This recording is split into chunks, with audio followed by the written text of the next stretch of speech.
nama saya Agus Kurniawan, NIM 0104201048,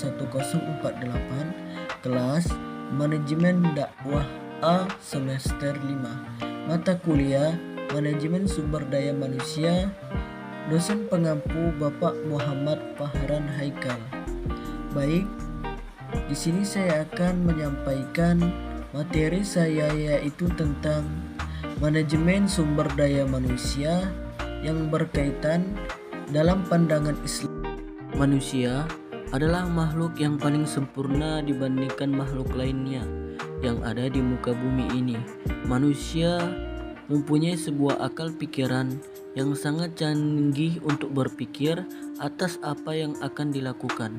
Namun, walaupun manusia sudah dibekali dengan akal pikiran yang baik oleh Allah Subhanahu wa taala, tetap saja dalam melaksanakan kebutuhan hidupnya, manusia tidak akan bisa terlepas dengan manusia lainnya.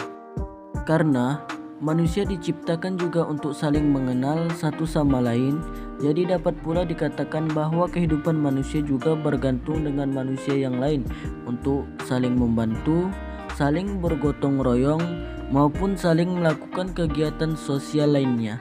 Sumber daya manusia merupakan kekuatan terbesar dalam pengolahan seluruh sumber daya yang ada di muka bumi ini.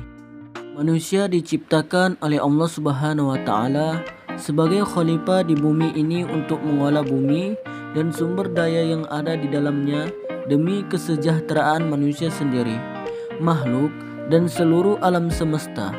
Karena pada dasarnya seluruh ciptaan Allah yang ada di muka bumi ini sengaja Allah ciptakan untuk kemaslahatan umat manusia. Manusia memiliki potensi menjadi semulia-mulianya makhluk dan pula potensi menjadi serendah-rendahnya makhluk.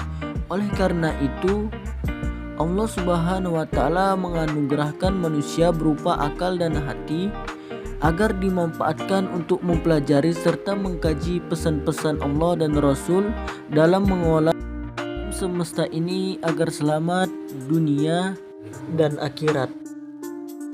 Lanjut materi yang kedua, yaitu tentang nilai Islam dalam MSDM. Islam merupakan sumber nilai dalam organisasi.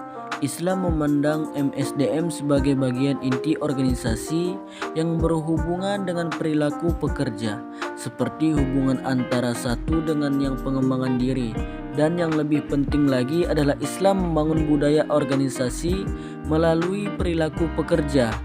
Melahi dan Budwar menjelaskan berapa prinsip dasar Islam yang sejalan dengan organisasi, yakni prinsip konsultasi atau syariah, kejujuran atau al-siddiq, kepercayaan atau al-amanah, keadilan dalam berurusan dengan karyawan atau al-adil, kerjasama al-attawaan, dan prinsip keunggulan atau kesempurnaan al-ikhlas.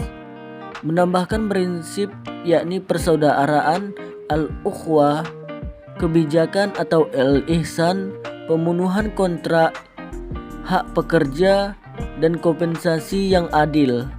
Lanjut, materi yang ketiga, yaitu di antara praktik MSDM yang mendapat perhatian dalam Islam adalah rekrutmen, seleksi, pelatihan, dan pengembangan, dan kompensasi. Yang pertama, rekrutmen. Dalam proses rekrutmen, Islam menekankan prinsip keadilan untuk seluruh pelamar pekerjaan. Selain itu, Islam juga mewajibkan organisasi untuk membuat pilar-pilar Islam dalam persyaratan pelamar seperti soleh, ihsan, jujur, dan profesional. Yang kedua, seleksi. Seleksi merupakan langkah lanjut setelah proses rekrutmen dilaksanakan.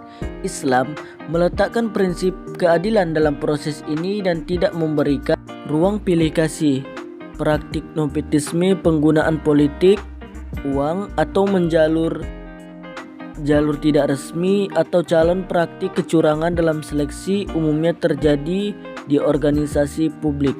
Keempat, pelatihan dan pengembangan. Islam memandang pelatihan dan pengembangan bukan hanya sisi bertambahnya kemampuan intelektual, tetapi juga menekankan kedalaman moral yang bersumber pada spiritual atau keagama. Karena itu materi dalam pelatihan atau pengembangan harus membuat nilai-nilai etkan, ihsan, dan al-falah. Yang kelima, kompensasi. Dari 5 fungsi MSDM yang mendapatkan perhatian dalam Islam, praktik pengajian atau kompensasi merupakan praktik yang mendapatkan perhatian khusus, baik dari sisi teks maupun praktik langsung yang ditunjukkan pada masa khalifah. Prinsip al-adil tetap menjadi yang utama dalam penentuan gaji seorang karyawan. Keadilan akan menghindari seseorang dari kecurangan. Baik, di sini saya akan membacakan materi yang terakhir, yaitu tentang sumber daya manusia berkualitas menurut Islam. Manusia diciptakan oleh Allah sebagai penerima dan pelaksanaan ajaran, sehingga ia ditempatkan pada kedudukan yang mulia. Untuk mempertahankan kedudukannya yang mulia dan bentuk pribadi yang bagus itu, Allah melengkapi dengan akal, perasaan yang memungkinkan menerima dan mengembangkan ilmu pengetahuan dan memudayakan ilmu yang dimiliki. Ini berarti bahwa kedudukan manusia sebagai makhluk yang mulia itu karena akal dan perasaan, ilmu pengetahuan dan kebudayaan yang seluruh dikaitkan kepada pengabdi dan pencipta. Sekian dari materi saya. Apabila ada kekurangan dari apa yang saya sampaikan, saya mohon maaf kepada hadirin sekalian. Sekian dan terima kasih. Wassalamualaikum warahmatullahi wabarakatuh.